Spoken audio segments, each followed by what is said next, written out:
She never missed a shift, never asked for help, until one night she did, and when her boss learned the truth, he couldn't ignore it. Success wasn't handed to Evan Miller. He earned every bit of it. Long nights, missed birthdays, sacrifices that those around him would never understand. From a small office in Cincinnati, Ohio, to a multi-million-dollar logistics empire, Evan built Miller Freight Solutions with one belief: hard work pays off. But tonight, as he finished reviewing reports in his glass-walled office, something caught his attention. The cafeteria was supposed to be closed, yet one of his employees lingered near the food counter. Rachel Adams, he knew her not personally, but well enough. She was one of those employees you never had to worry about. Always on time, never complained, never caused any trouble. She handled double shifts like they were nothing. If there was a crisis, Rachel showed up. But tonight, she seemed hesitant. Evan leaned back in his chair, watching as she shifted her weight from foot to foot. She glanced around to make sure no one was watching, then stepped toward the kitchen staff. He couldn't hear the conversation, but he saw the way the cooks' brows furrowed, how they exchanged a glance, and how finally, after a pause, a takeout container was handed over. Rachel murmured a thank you before quickly tucking the container into her oversized tote bag. She walked away, head down, pace brisk, as if she didn't want anyone to notice. Something about the whole situation didn't sit right with Evan. He wasn't a man who involved himself in his employees' personal lives. That's not how he ran his business. You work hard, you get paid, simple as that. But something about Rachel asking for food gnawed at him. She worked harder than most. She pulled double shifts, sometimes triple. If anyone should be able to afford a meal, it was her. So why did she have to ask for one? Maybe he was overthinking it. Maybe it wasn't his business. But as he glanced back at the report in front of him, the words blurred together. Rachel Adams asking for food. That thought wouldn't leave his mind. But what if there was more to it? Evan told himself he was being ridiculous. This wasn't his problem. He had a business to run, deadlines to meet, a never-ending list of responsibilities that didn't include shadowing an employee home like some private investigator. But as he stepped out of his office into the empty corridors of the building, his feet moved before his logic could stop them. Rachel was already outside. She walked with purpose, but there was something about her pace. Hurried but heavy, like someone carrying the weight of exhaustion on their back. The wind cut through the parking lot, but she pulled her thin jacket tighter and kept walking. No car keys, no pause to look for a ride. She headed straight for the nearest bus stop. Evan hesitated. This was crossing a line. Yet when the next bus arrived and Rachel climbed aboard, he found himself doing the same. The bus rumbled forward, its dim fluorescent lights flickering overhead. Rachel took a seat near the middle, resting her forehead against the window. She looked drained, like someone running on empty, but there was no sign of frustration or self-pity, just a quiet acceptance of her circumstances. Evan sat toward the back. He kept enough distance to avoid being noticed. What was he even looking for? The ride stretched on past the business district, past the shopping centers, past the parts of town Evan rarely thought about. At some point, the streetlights grew sparse, and the buildings turned from polished glass offices to aging brick apartments, their walls worn from time and struggle. Rachel pulled the stop cord. Evan watched as she stepped off, adjusting the strap of her bag. He followed, keeping to the opposite side of the street. The sidewalk was cracked, the air thick with the scent of rain on pavement. Rachel turned a corner, walking past a row of flickering porch lights and rusted railings. Then she stopped. A small apartment complex stood before her, the kind that had seen better days but still carried the echoes of families trying their best. She climbed the stairs to the second floor, pulled out her keys, and pushed open the door. Evan slowed his steps, stopping just before the building. Through the thin curtains of the window, he saw it. The inside was bare. Not the kind of bare where someone had just moved in, but the kind where someone had been living with nothing for a long time. A single mattress lay on the floor, no couch, no dining table, no signs of comfort. Just a few blankets, a pair of neatly folded clothes on a plastic crate. and then two small heads peeked out from the side of the mattress. Rachel knelt beside them, opening the takeout container with careful hands. The kids, no older than 5 or 6, scooted forward, their eyes wide with anticipation. She split the meal between them, watching as they ate with quiet urgency. She wasn't feeding herself. She had asked for that food because she needed to feed them. Evan Miller stood there, the weight of the moment sinking into his chest. He had spent years building a business, pushing employees to work harder, faster, longer. But had he ever really looked at them? Had he ever stopped to consider what happened after they clocked out? Rachel wasn't just working double shifts, she was surviving them. But now, what was he supposed to do with that knowledge? Evan couldn't look away. Inside that small apartment, reality hit him like a freight train. This wasn't just about an employee struggling. This was a mother doing everything in her power to keep her children fed. Rachel watched them eat, exhaustion settling into her features. She didn't touch the food herself, she just sat there, her back against the peeling wall, hands resting in her lap. There was a quiet resignation in her posture. Not sadness, not frustration, just a tired acceptance that this was her life. The older child, a girl with tight curls and big eyes, ate carefully, chewing slower than her younger brother, who shoveled food into his mouth like he was afraid it might disappear. Rachel reached out gently, slowing his pace, murmuring something soft, something only a mother would say. Evan's stomach twisted. He had spent years hiring employees, reviewing reports, approving budgets. He prided himself on paying fair wages. But standing outside that apartment, seeing a woman who worked more hours than anyone else, still unable to provide the basics for her kids, he realized something was deeply wrong. The floor creaked as Rachel stood. She crossed the small space to a plastic grocery bag tucked in the corner, pulling out a single bottle of water. No soda, no juice, just water. She poured a small amount into 2 cups and handed them to the kids. That was it. That was all she had. Evan exhaled, his breath fogging up in the cool night air. He had spent his life believing in the idea that hard work led to success, but Rachel was working harder than anyone, and she was still barely making it. For the first time in years, he felt ashamed. A gust of wind swept down the street, rattling a loose metal sign nearby. Evan took a step back, his mind racing. He needed to leave. This wasn't his business. He had already seen too much. But as he turned, a small voice cut through the night. "Mommy, are we going to have breakfast tomorrow?" Evan's feet froze in place. Rachel hesitated, just for a second, before brushing her daughter's curls back. "Of course, baby. I'll figure it out." She smiled, but it was the kind of smile meant to comfort someone else, not herself. And just like that, Evan felt something shift inside him. This wasn't just an unfortunate situation. This was a broken system. And for the first time, he wasn't sure if just working hard was enough to fix it. But he couldn't just walk away now. Evan sat in his car across the street, staring at the apartment building. The streetlights flickered, casting uneven shadows, but his focus stayed on that one small window, the window of someone who had been breaking her back for his company while barely surviving. He should have left, driven home, pushed it all to the back of his mind, convinced himself there was nothing he could do. But he couldn't. Not this time. His phone vibrated on the passenger seat, a reminder for a meeting tomorrow. He let it go to voicemail. He had spent years making cold, logical decisions, separating emotion from business. But this was different. His mind replayed everything. Rachel's exhaustion, the kids waiting for food, that little girl's question.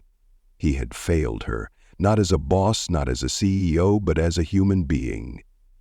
Evan exhaled, gripping the steering wheel. Money wasn't the issue. He had more than enough. The company was thriving. But somewhere along the way, he had convinced himself that as long as the checks cleared, his job was done. That was a lie. What was the point of success if the people making it happen couldn't even afford to eat? He thought about his own journey. He'd grown up without much, but he'd always had food on the table, always had someone making sure he was okay. Had he really believed that just working hard was enough for everyone? The thought made his stomach turn. His company prided itself on offering fair wages. Was it really fair, though, if an employee could work double shifts back to back and still struggle to keep her children fed? Then maybe he'd been looking at things all wrong. A harsh gust of wind rattled the sign outside. Evan Miller's jaw tightened. He couldn't ignore this. Tomorrow, he'd have a conversation with Rachel, but not as her boss, as a man who had finally opened his eyes. But would she even let him help?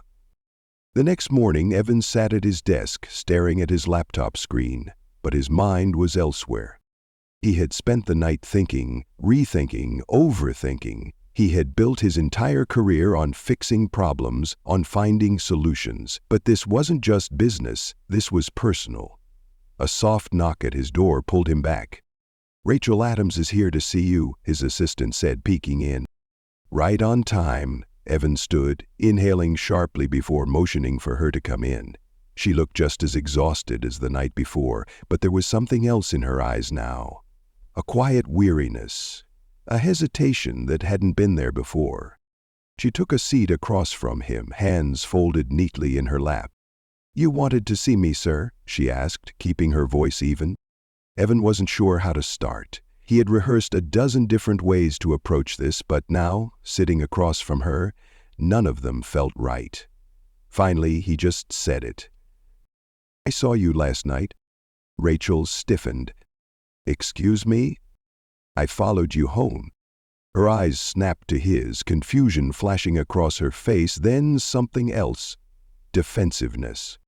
I don't understand." "I saw you take that food home," he continued, keeping his voice steady. "I saw your apartment, your kids." Rachel's breath hitched. Evan could see it now, the way her hands gripped the fabric of her pants, the way her body tensed, preparing for humiliation. She glanced toward the door as if calculating how fast she could leave. "This isn't I don't need." "I'm not here to judge you," Evelyn interrupted, leaning forward. "I'm here because I should have seen it sooner, and I want to fix it." Silence stretched between them. Rachel swallowed hard, her fingers tightening into a fist. For a moment, she didn't move, didn't speak. Then, finally, she let out a breath. "You don't have to do this," she whispered. "Yes, I do," Evan said firmly. "I should have done something a long time ago." She looked away, blinking rapidly. He could see the battle happening inside her. Rachel wasn't the type to ask for help. She had spent too long carrying the weight alone. But even the strongest people have breaking points, and Evan wasn't going to let her reach it. But how could he help without making her feel like a charity case? Rachel's silence stretched on, thick and suffocating. Evan could tell she was weighing her next words carefully, debating whether to accept his offer or walk out of the office with her pride intact. Finally, she inhaled sharply, her fingers still clenched. "I don't want a handout." Her voice was quiet but firm, and Evan respected that. "This isn't a handout," he said, keeping his tone steady. "This is me correcting a mistake I didn't realize I was making." Rachel met his gaze skeptical. She had spent too long being let down to believe in easy solutions.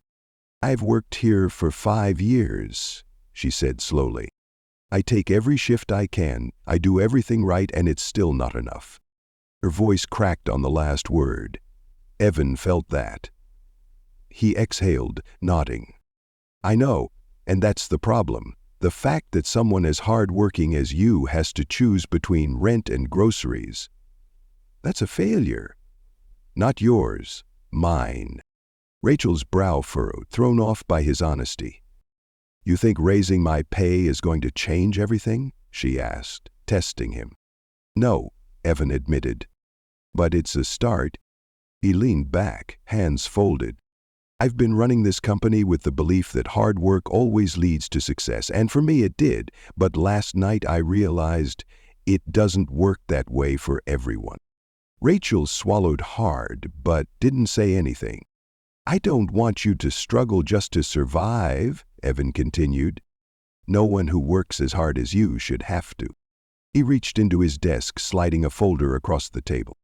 Rachel stared at it. "What's this?" "An internal program," Evan said. "We're implementing it immediately. Higher wages, emergency childcare assistance, financial planning resources, not just for you, for everyone." Rachel's lips parted slightly, but no words came. "It's not charity," Evan clarified. "It's what should have been in place a long time ago."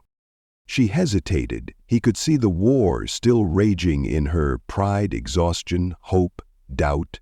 Then, finally, her fingers twitched toward the folder. She picked it up slowly, her hands trembling just a little. For the first time since she stepped into his office, she exhaled without tension. "Thank you," she said, her voice barely above a whisper. Evan nodded. "Thank you for holding on long enough for me to see it. But was it enough to undo years of struggle?" Rachel sat there, gripping the folder like it might disappear if she let go. She didn't say much. She didn't have to. Her face said it all. For years she had learned not to expect help, not because she didn't deserve it, but because it never came. And now, sitting across from the man who had unknowingly overlooked her struggles, she wasn't sure what to feel: relief, gratitude, hesitation. Evan saw it, felt it. "So," he said something he never thought he'd say. "You don't have to trust me today," he admitted. "I haven't earned that yet." Rachel blinked, caught off guard. "But give me a chance to prove I'm serious. Not just to you, but to everyone here who's been working their fingers to the bone without anything to show for it." She nodded, not in agreement, not in full acceptance, but in acknowledgement, like she was saying, "We'll see." That was enough for now. As she stood to leave, Evan did something else unexpected. "I want to meet them," he said. Rachel hesitated by the door. "Who? Your kids?" Her grip tightened on the folder, not in fear, not in anger, but in something closer to disbelief. "Well," she asked cautiously. Evan didn't hesitate. "Because if I'm going to fix this company, I need to remember who I'm fighting for." Rachel didn't answer right away. Then, after a long pause, she gave the smallest nod. "Maybe." And with that, she walked out of his office, her steps just a little lighter than when she came in. But was this just the beginning of something bigger? A week passed. Evan didn't just throw money at the problem, he got involved. He sat down with his HR team, reviewed employee wages, and restructured the entire pay scale. Not just for Rachel, but for everyone who had been working themselves to exhaustion with nothing to show for it. He cut unnecessary executive bonuses and redirected the funds. He implemented childcare assistance, meal programs, and financial literacy workshops. No one would have to ask for extra food ever again. But most importantly, he kept his word. One evening, as the sun dipped behind the city skyline, Evan knocked on a door he never imagined himself standing in front of. Rachel opened it, her eyes filled with something different this time. Not exhaustion, not doubt, something softer. "You actually came?" she said, crossing her arms. "I said I would," Evan replied. She stepped aside. He walked in. The apartment wasn't empty anymore. A couch now sat against the wall, a small dining table in the corner. The kids had backpacks hanging by the door, a few toys scattered on the floor. It wasn't luxury, but it was home. Evan turned as two small figures peeked around the corner. Rachel's daughter was the first to step forward. She clutched a stuffed bear in her hands, staring at him with wide, curious eyes. "This is Mr. Miller," Rachel said gently. "Mommy's boss." The little girl tilted her head. "The one who makes the rules?" Evan knelt slightly. "I used to," he admitted. "But your mom helped me change them." Her lips parted slightly, considering this. Then she smiled, a tiny, cautious smile, but a real one. "Good," she said simply. And just like that, Evan knew this wasn't just about business anymore. This was about people.